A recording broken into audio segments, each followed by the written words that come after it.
Hi, I'm Jonathan Weinberg, and this is Drawing with Fountain Pens. Today I'm going to look at a pen that I think has been kind of ignored a bit in all the discussions of clones of Vanishing Points, and that's the Pilot Fermo. Here it is, which I think is quite nice looking, and really is like other Pilot pens. I think it's a lot like the Decimo. I don't actually have a Decimo, but the other so-called Vanishing Point pens or Capless pens. But the big difference here is instead of clicking, you turn it and it opens and closes. The advantage of that is that it doesn't make a lot of noise. So if you're in a meeting and you want to open and close it, you just do that. But also the pen is much thinner than the typical Pilot Vanishing Point, and I think that is an advantage. So here it is. It's actually, I'm looking at the video, and it's actually blue, but here it looks kind of black.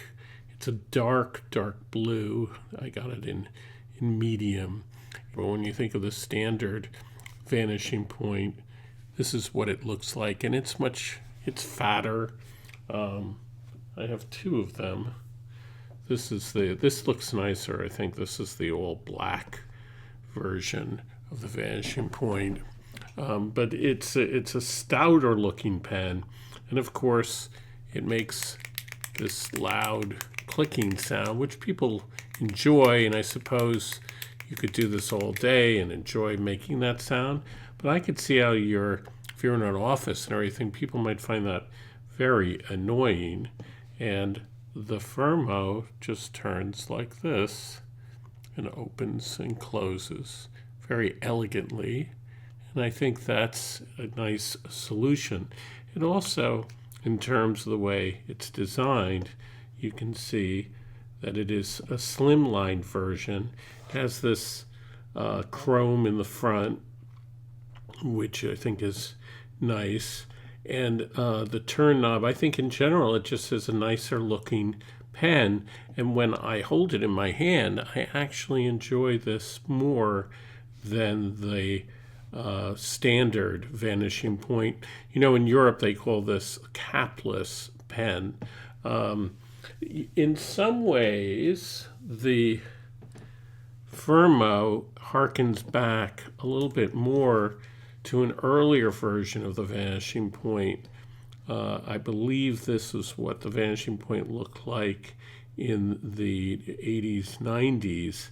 You can see it's different in terms of the clip. This has more of a clip that is like the regular Vanishing Point now. It kind of comes in, and I think helps you tells you where to put your fingers. I think this is more handsome, the way this whole front looks, and it gives it a more rocket-like look to it. It's hard to see this, but this has kind of like prisms to it. And interestingly enough, when Moon Man made a clone, they actually imitated, you can see this, imitated this earlier version, though this clone, I think this is the A2, is plastic, while the earlier Pilot, or Namiki, at that point Namiki was the name they were using, they were doing it also with this kind of prism, but this is metal, steel, some kind of steel metal, rather than the plastic that the Moon Man or the Mahjong is using in this yellow version. It's also, it's nice actually, the Moon Man version, but it's much less substantial and seems less expensive. It's interesting that they've been making these pens since 1963. But right in the beginning, when Pilot invented this form of pen, it actually had a twist action. That's how it worked. And it was only a little later that they developed this clicky version of the pen, which then became so popular. But I actually think that there's something kind of clunky and unattractive about how huge this button is at the back of the pen, while there's something quite elegant about the way you turn this and it just appears. Now, it is interesting that the Lamy pen is in a way more similar to this, although their pen looks very, very different. Now, the Lamy pen actually, I suppose, is closer, this is the Dialogue 3, is closer to how the Fermo works. And it, of course, you twist sort of the whole pen, actually, to make it go in and out. And it's really quite, in terms of its whole mechanism, is quite complicated in how they do this. And this is typically a much more expensive pen.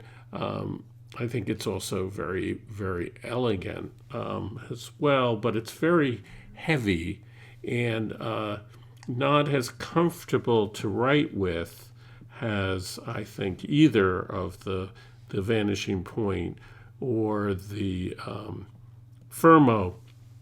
And I think it's true that while I very much admire the way this pen looks, it's so heavy that I don't really use it very much. I have the CP1 as well, which is a little lighter, but is still very, very heavy. And I think this is an example. People always talk about how Lamy is all about form and fully function, but this, I think, is very much a pen that is all about the form rather than the function. Although I really do like this pen. I love the way it looks, and it does write nicely. It's just pretty heavy. I wish actually they would come back and make this and do it not so much in metal. I wouldn't be unhappy if this was done in plastic and sort of taken its model from maybe what the Moon Man has done with the A2 to make a kind of Dialogue 3 that is less weighty.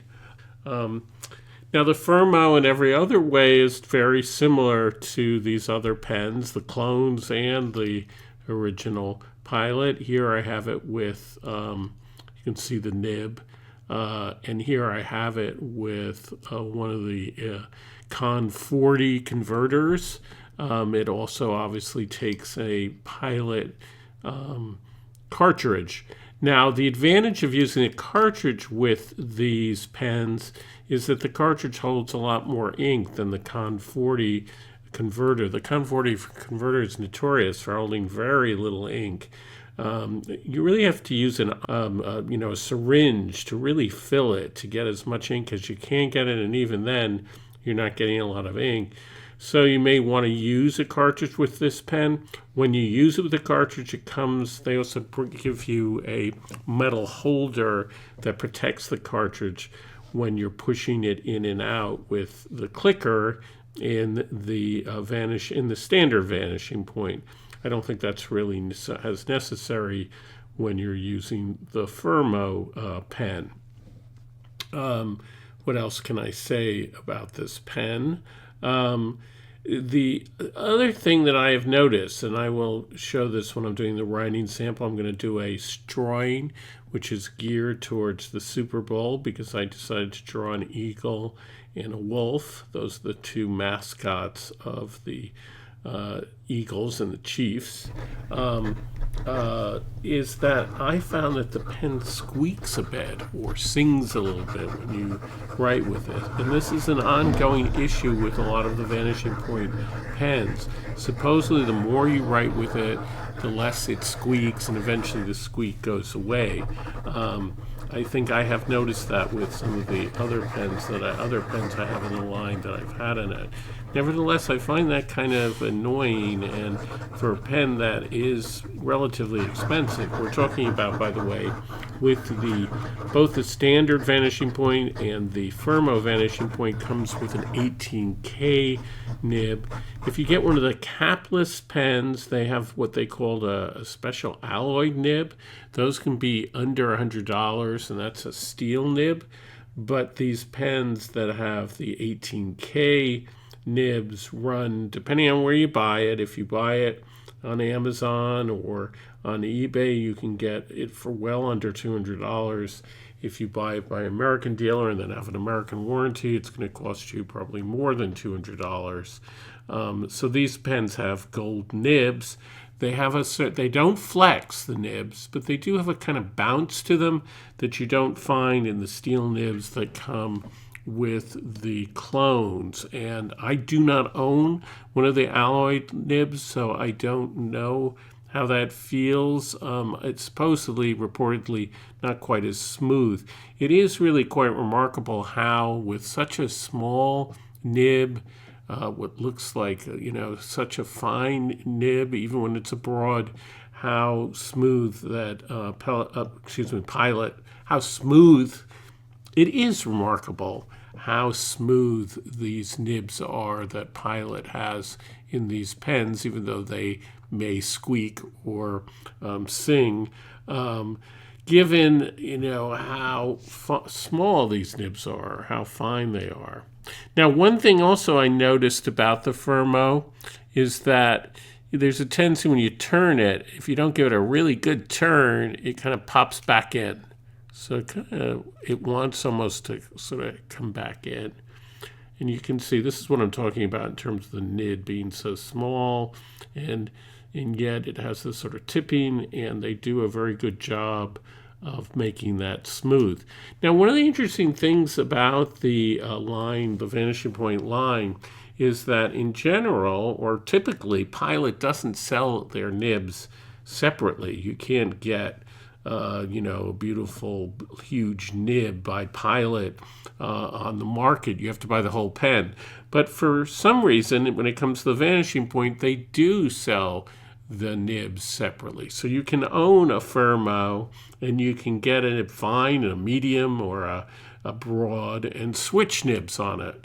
And the other interesting thing about the clones is that their nibs will work in a Pilot and vice versa. You can move the nibs around. One thing that I think is always nice to point out about how beautifully this pen is designed is that that when you fit the nib in with the converter, there's this little bump here, and that fits right into this little section here, and that ensures that the pen nib fits perfectly and goes in the right way.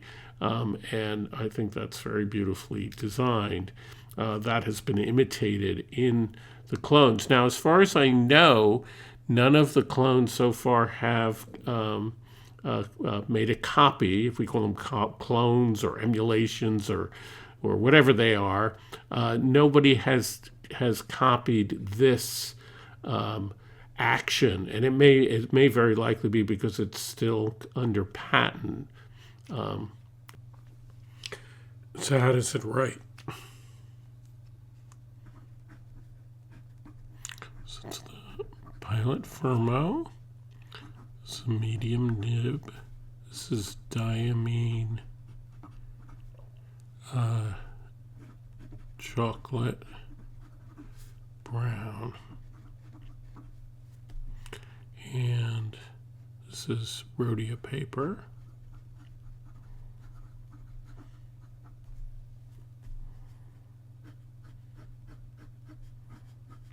It is quite wet and quite smooth. There is one thing that I tend to notice with the Pilot nibs that are in these retractable pens, which is that they have a bit of a squeakiness to them. You can hear they sing a little bit.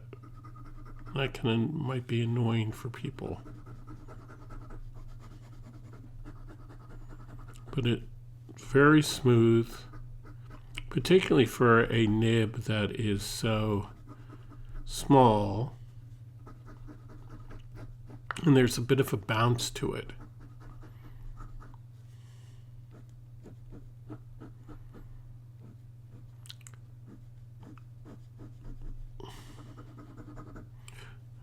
Okay, this is a test. I like the way it draws, but I don't like the singing.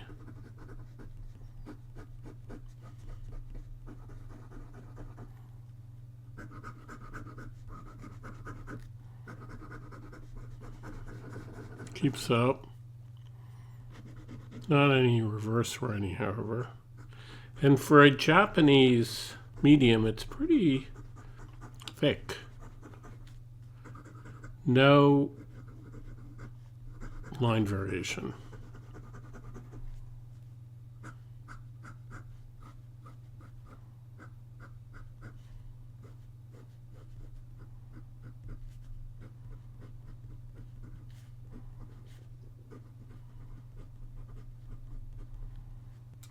So even though I'm not somebody who watches football, I thought it would be fun to draw an eagle and a wolf going at each other. But it actually is a nice wet nib in terms of the way it draws. If it wasn't so noisy, that's my problem with the nib, and it makes me feel uncomfortable hearing it make that slight squeaking sound, or the idea that it might be squeaky.